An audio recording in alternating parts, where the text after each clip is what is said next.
சில சமயம் நம்மள பத்தின பாசிட்டிவ் திங்ஸ் எல்லாம் நம்ம கூடவே இருக்கிறவங்கள விட, புதுசா நம்ம கிட்ட பழகுறவங்க தான் நெறைய நோட் பண்ணி அப்ரிஷியேட் பண்ணுவாங்க.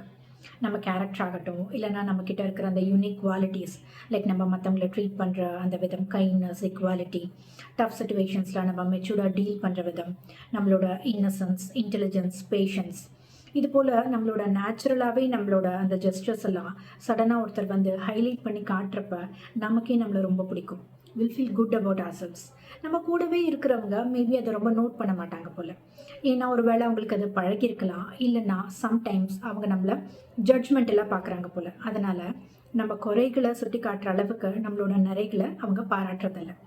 மற்றவங்க பாரு என்னை எப்படிலாம் அப்ரிஷியேட் பண்ணுறாங்க அப்படின்னு நம்ம சொன்னால் கூட அவங்களுக்கு என்ன தெரியும், நான் தானே அவங்க கூட 24/7 இருக்கேன், எனக்கு தான் உன்னை பற்றி தெரியும் அப்படின்னு சொல்லி முடிச்சிருவாங்க.